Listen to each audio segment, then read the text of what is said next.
नमस्कार दोस्तों, आपके साथ हूं रहमान सैफी। जैसा कि आप मेरी बराबर की स्क्रीन पर देख रहे हैं इस टाइम कि महरोलिया साहब मेरे साथ यहां पर मौजूद हैं। आवाज में शायद थोड़ी सी डिस्टर्बेंस होगी क्योंकि रोड पर चल रहे हैं। यात्रा का आज जो है 8वां दिन है, जो आह्वान यात्रा के थ्रू महरोलिया साहब की टीम ने और महरोलिया साहब ने किया है कि कर्मचारियों की मांगे पूरी, जो उनके लाभांश रुके हैं वो दिलवाने के लिए, और मतलब कर्मचारियों की जो भी मांगे इस टाइम रुकी हुई है प्रशासन के पास, उनको पूरी कराने के लिए इस यात्रा का शुभारंभ किया गया है। और 22 दिन की यात्रा है, आप सभी जानते हैं। आज यात्रा का 8वां दिन है। महरोलिया साहब लाइव मेरे साथ इस टाइम जुड़े हुए हैं। महरोलिया साहब, यात्रा का 8वां दिन है, क्या अनुभव है और क्या लग रहा है कि कर्मचारियों के लिए क्या क्या इस यात्रा की वजह से पूर्ति हो सकती है? देखिए, ये जो पद यात्रा है ये अमृतसर से लेकर के और कन्याकुमारी तक ये लोगों को जोड़ने की पद यात्रा है। अच्छा, हमने इस यात्रा के माध्यम से अमृतसर से लेकर अब तक बहुत सारी सभाएं की हैं, लोगों को जगाया है, लोगों को बताया है कि जो ये एनपीएस कटता है ये एनपीएस कर्मचारी के हित में नहीं है। अच्छा, ये प्राइवेट कंपनी है, ये कभी भी भाग सकती है। इससे पहले बहुत सारे लोगों ने, आपने देखा होगा, बहुत सारे लोग लाखों करोड़ों रुपए लेकर के भाग गए देश का, उनका कुछ नहीं बिगड़ा। ये एनपीएस कंपनी भी अगर भाग जाती है तो कर्मचारी बर्बाद हो जाएगा, ये हमने लोगों को बताया है। और हमको ये भी जानकारी दी है हमने लोगों को ये भी बताया है कि भाई जो कर्मचारी 8 घंटे नौकरी करता है, पक्का कर्मचारी 8 घंटे नौकरी करता है, और उतनी ही नौकरी कच्चा कर्मचारी भी करता है। तो काम में समय में भेदभाव नहीं है, काम में भेदभाव नहीं है, तो वेतन में भेदभाव क्यों? बिल्कुल बिल्कुल। यात्रा इसीलिए अहम रखती है कि जो कर्मचारी हैं, जो लोग हैं, यहाँ से पंजाब के लोग, हरियाणा के लोग, दिल्ली के लोग हैं, उनको बताना, उनको जानकारी देने के लिए पद यात्रा है जी। अच्छा महरोलिया साहब, अभी तक किन किन क्षेत्रों से निकले हैं आप? मतलब किन किन शहरों से होते हुए आ रहे हैं आप अभी तक?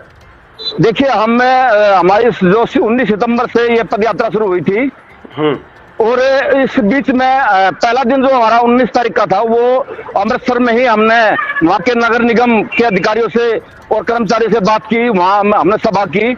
उसके बाद में हम वहां से चले हैं। हम बीच में कई गांव आए, कस्बे आए हैं, जैसा कि दयालपुर आया है, कुरुक्षेत्र आया है, और बहुत सारे कस्बे, अभी फगवाड़ा आया था, तो अभी लुधियाना से हम निकले हैं। तो बहुत सारी जगहों पर हमने बहुत सारी सभाएं की हैं, लोगों को बताया, लोगों को जागरूक किया है कि भाई जो ये पद यात्रा है ये उन कर्मचारियों के हित में है, उस परिवार के हित में है जो परिवार सरकारी नौकरी करते हुए अपनी सेवाएं दे रहा है, और जब वो निगम से या अपने किसी भी विभाग से सेवानिवृत्त होगा तो उसको पेंशन नहीं मिलेगी, क्योंकि एनपीएस में पेंशन का प्रावधान नहीं है। और जब पेंशन नहीं मिलेगी तो बुढ़ापा कैसे कटेगा, परिवार का पालन पोषण कैसे होगा? तो कितने लोगों का समर्थन अभी तक प्राप्त हुआ है 8 दिन के अंदर? देखिए, बहुत सारे संगठनों का समर्थन हमें प्राप्त है। दिल्ली के बहुत सारे संगठन है, उनका समर्थन है। साथ ही पंजाब से बहुत सारे संगठनों का समर्थन मिला है। हजारों लोगों ने इस पद यात्रा की सराहना की है, और इस आंदोलन में जुड़ने के लिए वो उन्होंने बताया कि भाई हम इस आंदोलन से जुड़ेंगे, और वो जुड़ भी रहे हैं लोग। तो ये हम इसलिए पद यात्रा कर रहे हैं कि लोगों को जोड़ सके, और उसमें हम कामयाब हो रहे हैं। तो ये कहीं ना कहीं बड़ी आपकी पहल है, और आज तक कभी निगम के कर्मचारियों के लिए ऐसी मुहिम किसी ने नहीं उठाई है। अच्छा महरोलिया साहब, एक मेरा व्यक्तिगत सवाल है, पैदल पद यात्रा आप कर रहे हैं या किसी वाहन का इस्तेमाल कर रहे हैं? नहीं, वाहन देखिए हमारे पीछे हमारा वाहन है, इसको हम अपना रथ कह सकते हैं। अच्छा। ये गाड़ी हमारे पीछे चलती रहती है, इसमें हमारा सामान है। अच्छा, हमारे बैग हैं, खाने का सामान है, पानी की बोतलें हैं, तो वो सामान हमारा सारा इसके अंदर है। बाकी हमने अमृतसर से लेकर अब तक अपना सारा का सारा सफर पैदल ही तय किया है। बहुत बहुत बड़ी बात है। अच्छा, एक बात और है, मेरा व्यक्तिगत ही सवाल है कि पैरों की कितने लोग आपके साथ अभी इस टाइम मौजूद है? अभी जो मौजूद है? हाँ बिल्कुल, ये हम 4 लोग हैं अभी। ये भाई सुरेश कंडेरा जी हैं और पप्पी जी, इधर मेरे वीरेंद्र जोनती जी हैं, ये किताब सिंह ढिंगरा जी हैं। देखिए, किताब सिंह ढिंगरा जी रिटायर्ड कर्मचारी हैं, उसके बावजूद इस पद यात्रा में उन्होंने हिस्सा लिया, क्योंकि उनके भी कहीं ना कहीं उनको भी दर्द है इस बात का कि ये जो कर्मचारियों के साथ इस तरह का सोतला व्यवहार हो रहा है वो कहीं ठीक नहीं है। साथ ही हमारा 5वां साथी, हमारा जो सारथी है वो गाड़ी में है, जो हमारे साथ रहता हमेशा। अच्छा, दूसरी बात, परिवार वालों से आपकी बातचीत हुई? परिवार वालों का क्या कहना है सबको लेकर? देखिए साथी साहब, परिवार को तो हमने छोड़ दिया है 22 दिनों के लिए, और परिवार के फोन आते हैं, हम अटेंड भी नहीं कर पाते हैं, क्योंकि व्यस्त समय होता है, बहुत सारी सभाएं होती है, पैदल चल रहे होते हैं, तो फोन करना मुश्किल हो जाता है, बात करना मुश्किल हो जाता है, और जब सभा में होते हैं तो उससे ज्यादा कठिन होता है, नहीं बात कर पाते हैं। लेकिन ये भी हमारा परिवार है, पूरा देश हमारा परिवार है, पूरा का पूरा जो वर्ग है, चाहे वो किसी भी विभाग में है, चाहे वो सफाई कर्मचारी है, चाहे माली है, डॉक्टर है, चाहे वो नर्स है, चाहे वो ड्राइवर है, कंडक्टर है, कोई भी है, वो भी हमारे परिवार का हिस्सा है। हमने अपना परिवार इसलिए छोड़ा है कि उस परिवार की सुरक्षा हम कर सके, उनको न्याय दिला सके। तो ये कहीं ना कहीं बड़ी बात है। और मैं एक बात और भी जानना चाहता हूँ। कुछ लोगों से मैंने सुना कि करण सिंह महरोलिया का ये पब्लिसिटी स्टंट है, कोई ये यात्रा जो है ये सबको पागल बनाने के लिए, गुमराह करने के लिए। इस पर क्या रोशनी डालेंगे? देखिए, लोगों का काम है कहना, कुछ तो लोग कहेंगे। जब कोई भी व्यक्ति अपने शरीर को कष्ट देता है तो उससे पूछा जाए कि भाई पैदल चलना कितना मुश्किल है, अपने परिवार को छोड़ना कितना मुश्किल है, तो वो लोग नहीं जानते हैं, क्योंकि वो घरों में हैं, एसी के नीचे खाना खा रहे हैं, कूलर पंखे नीचे सो रहे हैं, उन लोगों को क्या पता।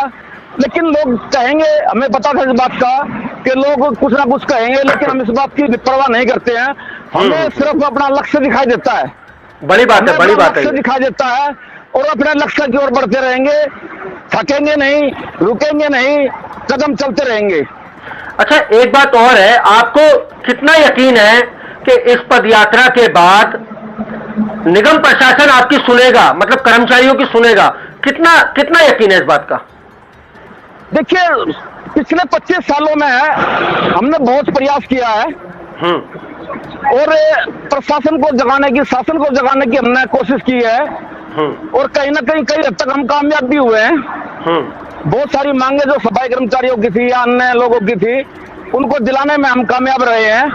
और इस बार भी हमें उम्मीद है कि हम कुछ ना कुछ इस पदयात्रा के माध्यम से अपने कर्मचारी भाई बहनों के लिए कुछ ना कुछ कर पाएंगे।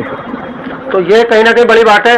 कर्मचारियों को एकजुट करने के लिए क्या संदेश देंगे, जो ज्यादा से ज्यादा लोग इस यात्रा से जुड़े? क्या संदेश देंगे? देखिए, मैं सिर्फ इतना कहना चाहूंगा कि ये लड़ाई मेरे अकेले की नहीं है, ये लड़ाई मेरे घर की नहीं है, ये लड़ाई हम सब की लड़ाई है। और अगर ये जब सबकी लड़ाई है तो हम सबको मैदान में आना पड़ेगा। इसीलिए हमने ये 500 किलोमीटर का सफर रखा, ताकि हम 22 दिनों में, इन 22 दिनों में पूरे देश को जोड़ सके, पूरे देश के कर्मचारियों को जोड़ सके, शासन प्रशासन के ऊपर दबाव बना सके। इसीलिए हमने 500 किलोमीटर पैदल यात्रा करने का फैसला लिया। बहुत सारे लोग कुछ भी कहते हैं कि भाई ये तो मंजिल लेने के लिए निकले हैं, अपना वजन घटाने के लिए निकले हैं। एक साथी ने तो इतना तक कह दिया कि दिल्ली तक नहीं पहुंच पाएंगे, रास्ते में मर जाएंगे। अच्छा, तो हम इस बात की परवाह नहीं करते।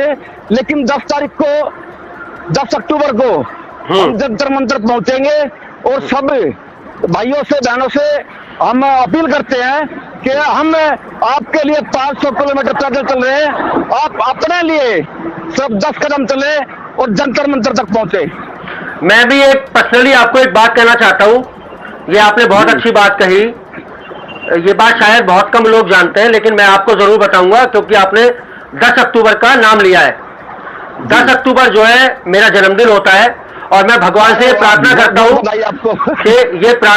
हूँ कि जब आप लौटो तो कर्मचारियों के लिए ये इनकी मांगों का उपहार लेके लौटो जो पूरी हो गई हो, तो मेरे लिए ये सबसे बड़ा उपहार होगा। जी जी, बिल्कुल बिल्कुल, ये हमारे लिए भी उपहार होगा, हमारे परिवार के लिए उपहार होगा, हमारे बच्चों के भविष्य का सवाल है, हमारे भविष्य का सवाल है।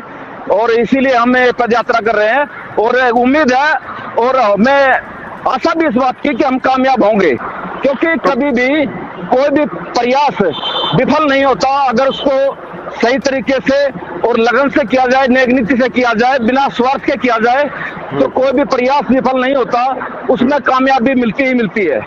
बिल्कुल बड़ी बात है। तो दोस्तों, ये करण सिंह महरोलिया साहब मेरे साथ थे और इन्होंने बताया, देखिए आप बैकग्राउंड में देख सकते हैं कितने ये रोड पर चल रहे हैं इस टाइम और कितने लोग इनके साथ हैं। ये भी उस पीड़ा हो रही है शरीर में, लेकिन कर्मचारी की जो पीड़ा है, उसके घर की जो पीड़ा है, उसकी बेटी की शादी ना होने की जो पीड़ा है, उसके बच्चों को शिक्षा ना मिलने की जो पीड़ा है, उसके आगे इनके शरीर की जो पीड़ा, वो कुछ नहीं समझ रहे और अपने आप को कष्ट देते हुए कर्मचारी की मांगे डिमांडों को पूरा करवाने के लिए इस पदयात्रा पर निकले हैं। 22 दिन की तकरीबन 400 से ज्यादा किलोमीटर की ये पदयात्रा बैठने वाली है। तो दोस्तों, इसी खबर को आगे बढ़ाते हुए आपसे दोबारा मुलाकात होगी। जब तक के लिए जय हिंद, जय भारत, जय संविधान, वंदे मातरम।